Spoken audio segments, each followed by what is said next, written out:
बोल देवाधिदेव 1008 महावीर भगवान की जय। संत श्रोमणी आचार्य गुरुवर श्री विद्यासागर जी मुनि महाराज की जय।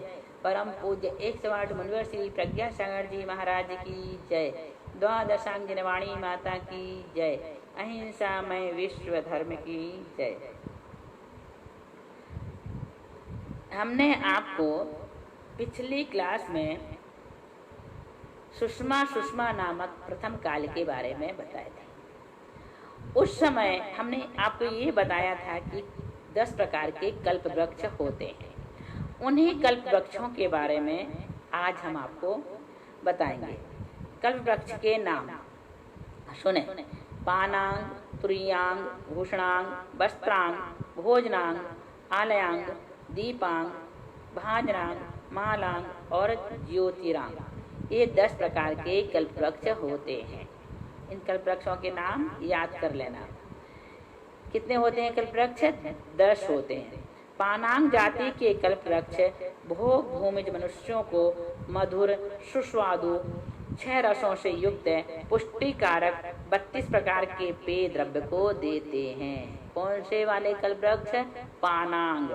पानांग जाति का जो कल्प वृक्ष है वह कल्प वृक्ष मनुष्यों को मधुर सुस्वादु 6 रसों से युक्त पुष्टिकारक 32 प्रकार के पेय द्रव्य को देते हैं। तुरीयांग यानी दूसरा नंबर का कल्प वृक्ष है तुरीयांग है।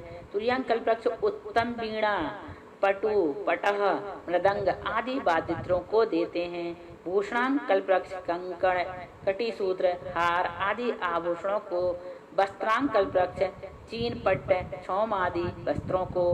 भोजनांग कल्प वृक्ष 16 प्रकार के आहार, इतने ही प्रकार के व्यंजन, 14 प्रकार की दाल, 108 प्रकार के खाद्य पदार्थ, 363 प्रकार के स्वाद पदार्थ एवं 63 प्रकार के रसों को दिया करते हैं। कौन? भोजनांग। अब देखो आलयांग कल्प वृक्ष स्वस्तिक, नंदावर्त आदि 16 प्रकार के दिव्य भवनों को। दीपांग कल्प वृक्ष शाखा, दीपांग कल्प वृक्ष शाखा, प्रवाल, फल, फूल और अंकुर आदि के द्वारा जलते हुए दीपिकों के समान प्रकाश को देते हैं। भाजनांग कल्प वृक्ष सुवर्ण आदि निर्मित झारी, कलश, गागर, चामर, आसन आदि देते हैं। मालांग जाति के कल्प वृक्ष बेल, तरु, गुच्छ और लताओं से उत्पन्न हुए 16,000 भेद रूप पुष्पों की मालाओं को देते हैं। और ज्योतिरंग जाति के कल्प वृक्ष मध्य दिन के करोड़ों सूर्यों की किरणों के समान होते हुए नक्षत्र, सूर्य और चंद्र आदि की कांति का संहरण करते हैं। ये सब कल्प वृक्ष न वनस्पति ही है और न कोई व्यंतर देव है, किंतु विशेषता यह है कि ये सब पृथ्वी रूप होते हुए जीवों को उनके पुण्य कर्म का फल देते हैं। इनको कल्प वृक्ष की संज्ञा दी गई है। और इस प्रकार से उस समय जब प्रथम काल चल रहा था और कल्प वृक्ष से सारी चीजें उपलब्ध होती थी, तो लोग मकान आदि नहीं बनाते थे, सब्जियां नहीं खरीदते थे, वस्त्र नहीं सिलवाते थे। ये सब उनको कैसे मिलते थे? इन कल्प वृक्षों के द्वारा मिलते थे। अब देखो भोग भूमिजों के भोग आदि। ये मनुष्य कल्प वृक्षों से दी गई वस्तुओं को ग्रहण करके और क्रिया से बहुत प्रकार के शरीरों को बनाकर अनेक प्रकार के भोगों को भोगते हैं और चौथे दिन पेड़ के बराबर आहार ग्रहण करते हैं। युगल कदली घात मरण से रहित होते हुए आयु पर्यंत चक्रवर्ती के भोगों की अपेक्षा अनंत गुणे भोग को भोगते हैं। वहाँ के पुरुष इंद्र से भी अधिक सुंदर और स्त्रियां अप्सराओं के सदृश सुंदर होती हैं। कहाँ के? भोग भूमि के। भोग भूमि के आभूषण। भोग भूमि में कुंडल, हार, मेखला, मुकुट, केयूर, भालपट्ट, कटक, प्रालंब, सूत्र, नुपुर, 2 मुद्रिकाएं, अंगद, असी, छुरी, ग्रीवक और कर्णपुर। ये 16 आभरण पुरुषों के एवं छुरी और असी से रहित 14 आभरण स्त्रियों के होते हैं। भोग भूमि में उत्पत्ति के कारण क्या है? भोग भूमि में मनुष्य और त्रियंच जीव उत्पन्न होते हैं। मिथ्यात्व भाव से युक्त होते हुए भी मंद कसाई, मधु मांस आदि के त्यागी, पुड़ियों के गुणों में अनुरक्त, उपवास से शरीर को क्रश करने वाले, निर्गंथ साधुओं को आहार दान देने वाले जीव या अनुमोदना आदि करने वाले पशु आदि भी यहाँ उत्पन्न होते हैं। जिनने पूर्व भाव में मनुष्य आयु को बांध लिया है एवं पश्चात तीर्थंकर के पाद मूल में छायिक सम्यक दर्शन को प्राप्त किया है, ऐसे कितने ही सम्यक दृष्टि पुरुष भी भोग भूमि में उत्पन्न होते हैं। कोई अज्ञानी जिन लिंग को ग्रहण करके छोड़ देते हैं, मायाचार में प्रवृत्त होकर कुलिंगियों को अनेक प्रकार के दान देते हैं, वे भी भोग भूमि में त्रियंच होते हैं। वे क्या होते हैं? त्रियंच। ध्यान से सुनना, ये बात बहुत अच्छी है। कोई अज्ञानी जिन लिंग को ग्रहण करके छोड़ देते हैं, मायाचार में प्रवृत्त होकर कुलिंगियों को अनेक प्रकार के दान देते हैं, वे भी भोग भूमि में त्रियंच होते हैं।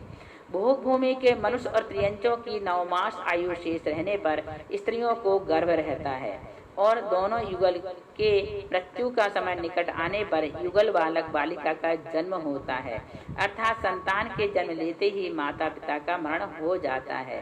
पुरुष को छींक और स्त्री को जमाई आते ही मृत्यु को प्राप्त हो जाते हैं और उनके शरीर शरतकालीन मेघ के सदृश तत्क्षण आमूल विलीन हो जाते हैं।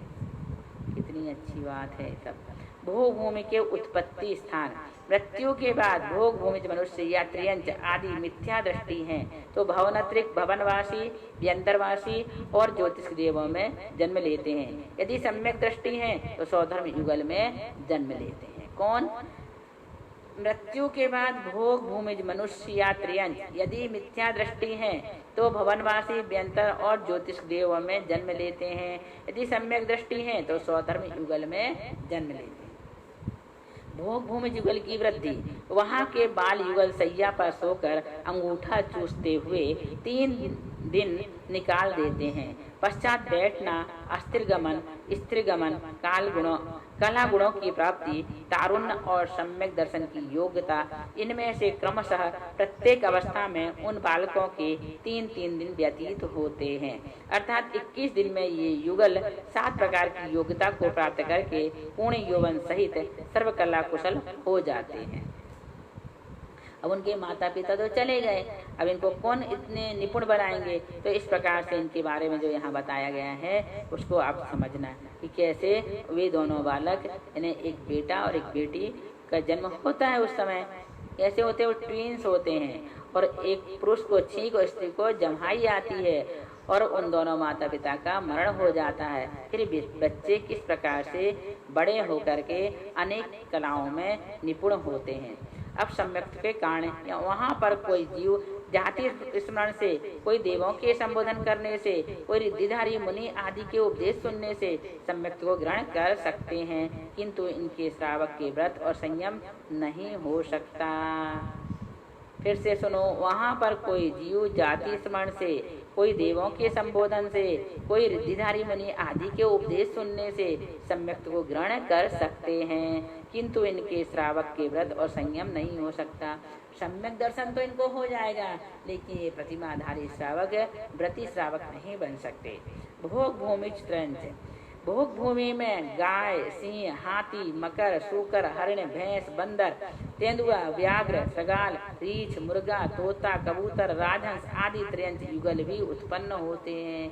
ये भी युगल होते हैं जो परस्पर के बैरभाव से रहित, क्रूरता रहित, मंद कसाई होते हैं। वहाँ के व्याघ्र आदि थलचर एवं कबूतर आदि नवचर त्रियंच मांसाहार के बिना दिव्य तृणों का भक्षण करते हैं। 4 कोड़ा कोड़ी सागर प्रमाण इस प्रथम काल में शरीर की ऊंचाई, आयु, बल, रिद्धि और तेज आदि हीन हो जाते हैं। इस प्रकार से हमने आपको सुषमा नामक प्रथम काल के बारे में बहुत कुछ बताए। इसके बाद हम आपको द्वितीय काल के बारे में बताएंगे। कौन सा काल? द्वितीय काल के बारे में आपको हम बताएंगे। बोलिए महावीर भगवान की जय।